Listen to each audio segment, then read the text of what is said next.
Boa tarde a todos. Primeiramente, eu queria agradecer por me convidar a este fórum, para estar apresentando, falando um pouco da minha experiência dentro da área de pedagogia bilíngue. Eu sou formada em pedagogia bilíngue, foi a minha primeira formação, e eu participei da primeira turma, e agora eu voltei a trabalhar no mesmo local. Isso é um orgulho para mim. E, no momento, estou fazendo mestrado de diversidade de inclusão na UF. E a minha metodologia de ensino de L2 para a turma de 5º ano, no semestre passado. Nós vamos falar sobre isso. Então, o que seria isso? O uso dessa metodologia em diferentes vertentes, com o objetivo geral de determinar o nível linguístico de cada um. E o nível social também, geral, avaliando os níveis, preparando os objetivos com qualidade. E tendo essa modalidade de gramática com foco em acadêmico, no ensino da língua de sinais, para que os ouvintes internalizem isso, para que eles adquiram a língua de sinais e depois possam ser fluentes para serem futuros professores e passar a fluência para outros também com qualidade. E o método? Eu escolhi trabalhar o método focado, baseado em PCNs, que são diversas modalidades básicas para as crianças até o 5º ano. E lendo também, juntamente a leitura, a prática da leitura com a língua de sinais, a linguística para surdos, os textos vinculados nas turmas, para que eles absorvessem isso e internalizassem isso para aprendendo. Então, e a técnica também utilizada através da leitura de textos, na linguística, no modo bilíngue, são diversos tipos de contextos que nós podemos trabalhar a linguística. E a língua de sinais, a resenha crítica em Libras, eles podendo absorver aquilo e passar para textos através de Libras, e avaliações, igual que nós usamos na língua. Então, mostrando também a ementa da disciplina, da metodologia de L1 e L2, como que nós podemos ensinar e aprender a língua de sinais, adquirir o conhecimento, na EJA também, porque a EJA tem mais dificuldade de adquirir isso. As estratégias interdisciplinares. Por exemplo, a matemática. Eu dou aula de matemática, aí jogo um conceito, uma palavra que o ouvinte sabe, mas está preso no sinal. Por exemplo, a palavra mais. Está preso nesse sinal mais. Mas é diferente. O conceito, para uma palavra mais, tem diversos conceitos. Então, a gente pensa, qual seria o mais a ser utilizado? Esse. Qual o tipo de mais a ser utilizado para essa formulação, para esse contexto?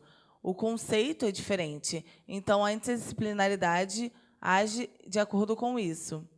Sobre essa questão de extensão, de fluência da L1 a L2. E também, como a Luciana explicou, o bom é eles adquirirem a língua naturalmente. Também aproveitando para fazer uma avaliação da pesquisa baseada na Ronice. Então, também como que usa a avaliação da língua de sinais para a maioria do português, a avaliação estratégica dos surdos, que eles não entendem língua de sinais, ainda não sabem língua de sinais. Então, dá a base para eles disso, as estratégias que eles deveriam usar, os locais também. Então, tudo isso está no projeto político-pedagógico da escola e demonstrando também a disciplina. Então, os conteúdos. Como que eu ensino os conteúdos? Primeiramente, nós fazemos a aquisição da língua, demonstrando, por exemplo, as crianças. Fiorella. A mãe e os pais são surdos, e ela fazendo língua de sinais, a mãe. Então, ela foi aprendendo a língua de sinais naturalmente com a família. Porque muitos surdos têm um atraso em língua de sinais por conta da família, né, ser ouvinte. Então, ela foi entendendo aquilo. Foi cedo, já conseguiu ter a aquisição. Então, foi muito fácil. Ela conseguia entender o signo, o significante, o significado. E também a discussão da linguística, de como que seria o ensino disso. Antigamente, as políticas linguísticas, de como que seria esse ensino bilíngue. A escola ela tem um conceito antiquado sobre o oralismo. Isso, os professores mais antigos estão presos a isso. E a mente de cada um vai diversificando e, através da língua de sinais, da linguística da língua de sinais, a gente vai melhorando isso, vai abrindo a mente das pessoas para que elas entendam que os professores precisam ser bilíngues. Que eles tenham esse sentimento de que o surdo também está ali, ele também precisa estar naquele lugar. A avaliação também da pesquisa mais detalhada. O ensino de Libras tem uma metodologia e as estratégias de ensino da turma, por exemplo, em vários níveis. Como que eu vou ensinar Libras para turmas em vários níveis, várias idades? Também tem esse link, essa relação de como que eu vou ensinar a língua de sinais para um surdo que é bebê ainda. Tem como? Será que conseguimos fazer essa adaptação para eles? Alguns ouvintes que trabalham em creches mostram o quê?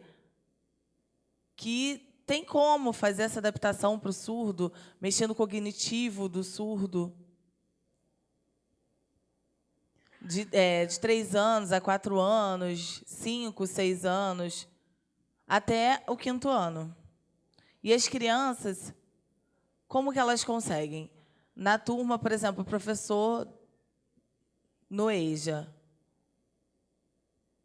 ela tem uma coisa diferenciada. Não pode ser igual para crianças. Tem que ter um ensino diferenciado, porque são adultos, são jovens e adultos. Então, a gente pensa numa estratégia para isso, segundo a vivência dele, a vivência social dele. Por exemplo, no mercado. O adulto já vai no mercado, já utiliza o dinheiro. Então, a gente aproveita essa vivência dele e faz uma outra relação com as crianças. É diferente o ensino para a criança e no EJA, porque as vivências são diferentes. E também a gente mostra os objetivos agora. Da ementa das aulas, nós conseguimos o quê? Aprender e caminhar e ter a aquisição da L2. A disciplina.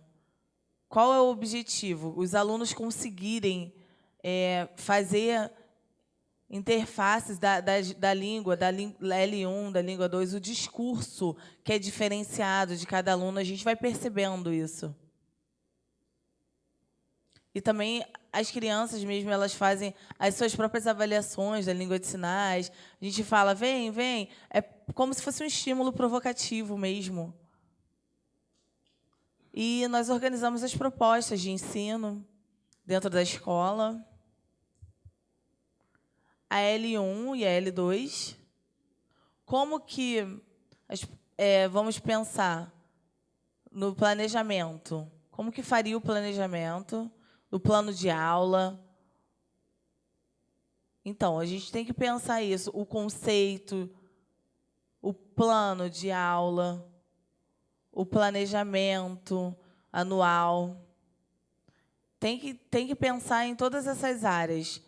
Por quê? Primeiro bimestre, segundo bimestre, o que fará no terceiro bimestre, no quarto bimestre, qual o tipo de ensino, qual o tipo de metodologia que vai ser usado, qual será a organização.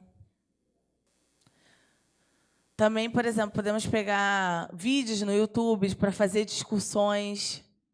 A Fiorella, ela fazia a língua de sinais e as pessoas depois discutiam sobre a sinalização que ela fazia.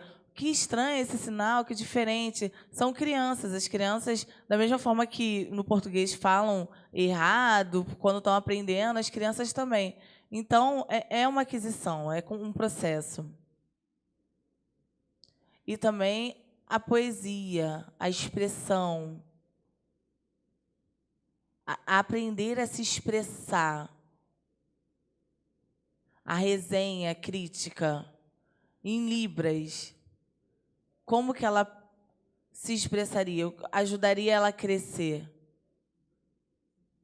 O sinalário, a ampliar o sinalário dela.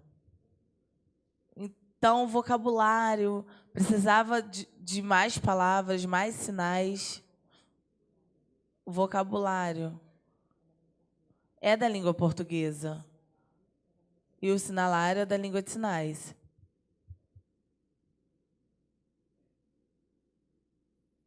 Então, eu trabalhei com diversas turmas e eu escolhi uma turma com 3 alunos para imputar mesmo esse conhecimento sobre o ensino da língua de sinais para os surdos, aproveitar também para mostrar para vocês esse trabalho, a proposta utilizada no primeiro ano. Os alunos, eles explicaram a justificativa social, fizeram propagandas, divulgações. Mas por que esse tema? Por que foi utilizado esse tema? Porque a base dos PCNs era diferenciada, eram várias bases, então a gente ensinava a língua de sinais. Então a gente mostrava a base da pedagogia, a teoria. Ensinava, ajudando também com a prática. E os PCNs foi explicando isso. Tudo isso envolto à expressividade deles, falando sobre literatura. Primeiro bimestre. Esse aqui é uma demonstração do primeiro bimestre, por exemplo. Quem sou eu? Porque são crianças do primeiro ano. A disciplina de Libras sendo ensinada dentro de uma escola.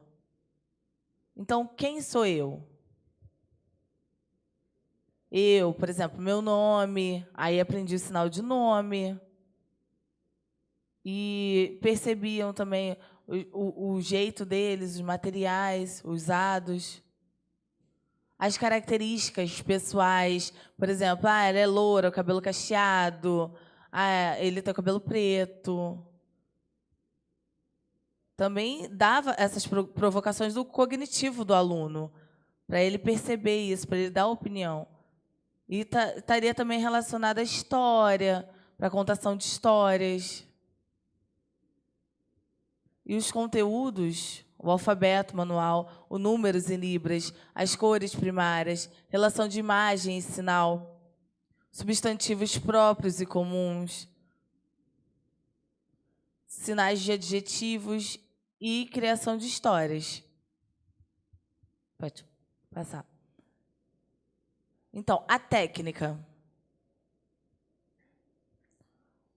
A técnica didática, porque não era só ensinar o sinal do nome, mas sim usar estratégias didáticas para isso. A gente se reunia, fazia círculos, rodas de conversas e demonstrando isso através de filmes, a temática de quem eu sou, quem sou eu.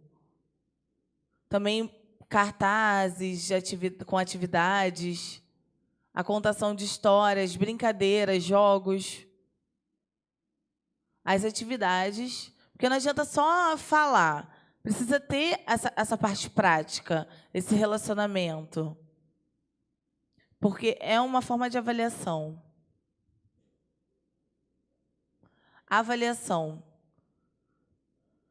era diária, era constante. Os alunos iam progredindo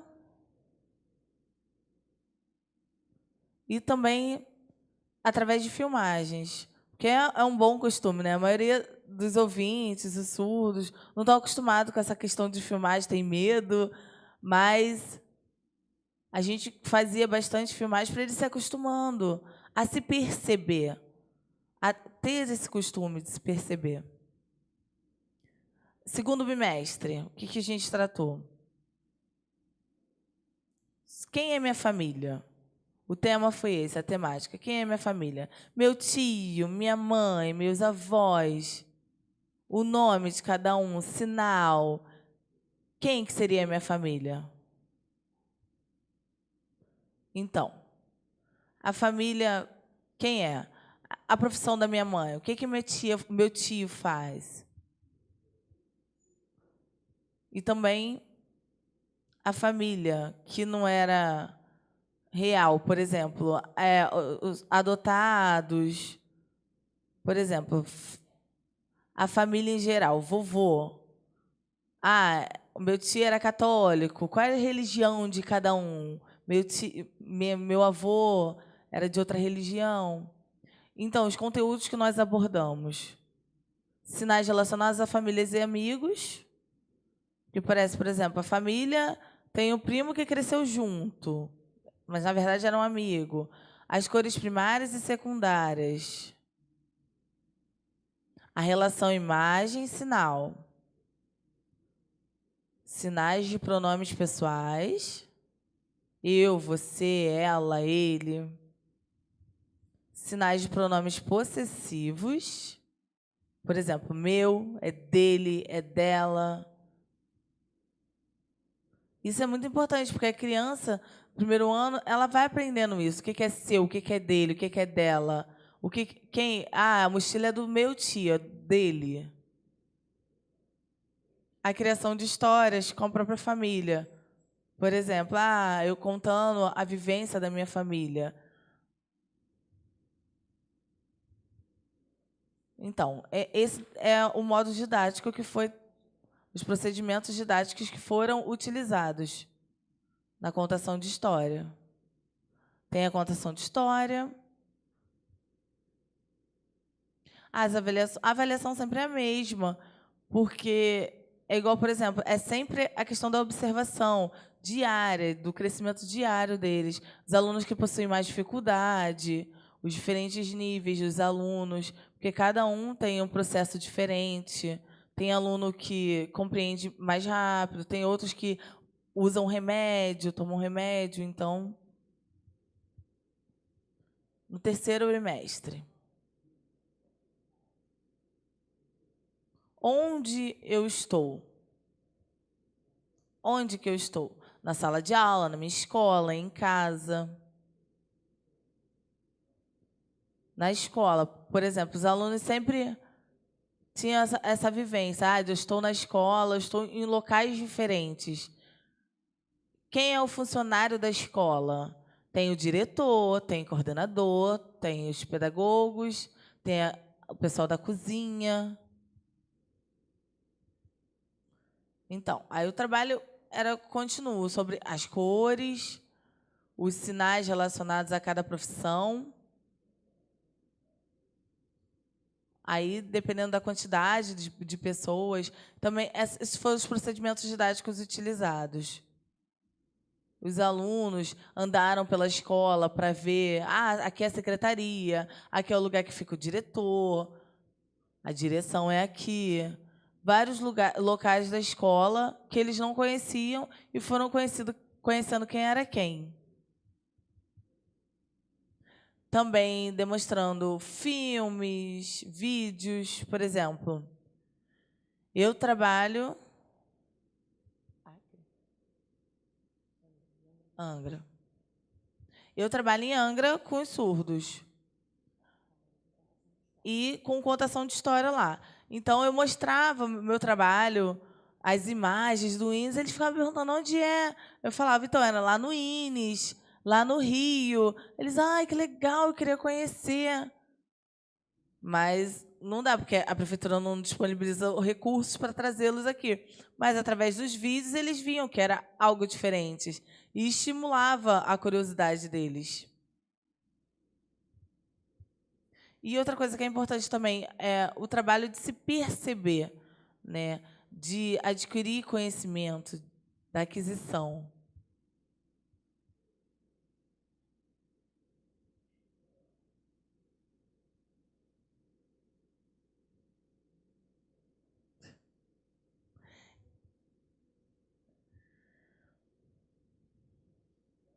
Então, voltando para o primeiro bimestre, quem sou eu?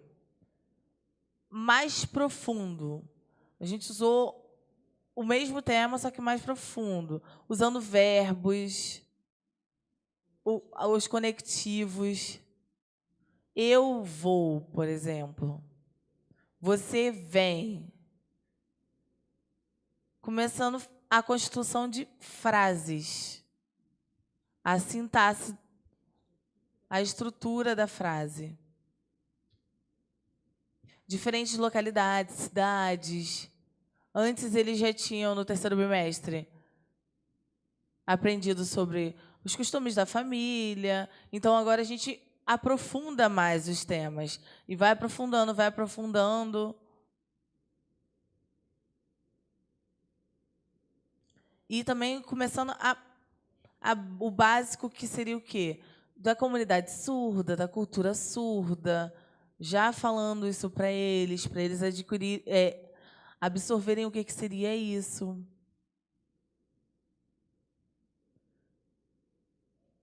Então, falando também sobre os classificadores, estimulando sobre o uso dos classificadores, para que eles também possam ter isso, possam acrescentar no vocabulário. Eu vou à minha casa pegar algumas roupas, por exemplo, na casa da minha avó.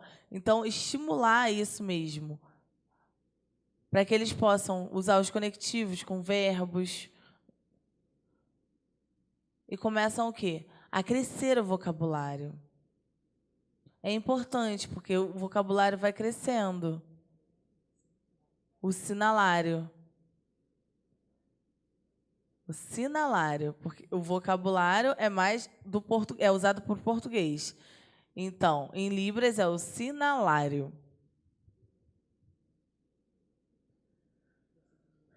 Esses são os procedimentos didáticos usados para demonstração da cultura surda, falando que as historinhas do Patinho Feio, por exemplo, da Chapeuzinho Vermelho. Antes a gente estava mostrando sobre a escola de Angra, né? A contação de histórias de lá para eles. E é importante demonstrar as diferentes culturas que há, para eles observarem isso e adquirirem isso. Então, a avaliação era sempre a mesma, era contínua. De acordo com a expressividade deles, e aumentando, eles absorvendo tudo, adquirindo. Então, porque tinha alguns surdos que ficavam, entendeu? Fingiam que entendiam, mas não entendiam de verdade. Então, eu estimulava eles a fazer, a praticar. Porque o sinalário deles precisava crescer, então eu precisava provocar isso, o cognitivo deles. Porque não adiantaria ser surdo e ficar, só, entendi, tá bom, fingindo que entendeu. Então, eles precisavam expressar isso. Então, a conclusão, eu penso o quê? Que a formação pedagógica não é só o certificado, e sim a formação bilíngue real é você fazer com que a escola seja inclusiva, tenha relacionamento dos surdos com ouvintes. Através de palestra, nós demonstramos isso também, porque não adianta ter o curso, ter o certificado, a certificação, e não provocar, não estimular essa questão da inclusão, não ter a empatia, não sentir isso, a subjetividade do surdo. Nós precisamos entender as diferentes estratégias, os diferentes modos de ensinar, de ensino-aprendizagem, porque são diversos, metodologias são diversas. E os surdos também têm a metodologia de como ensinar a língua de sinais. A língua. São diversos níveis linguísticos, tem diversas variações linguísticas. Então, a maioria dos surdos nascem em família ouvinte, não tem afluência de língua de sinais, usam muitos gestos, oralização, então depende de cada família. Então, muito obrigada.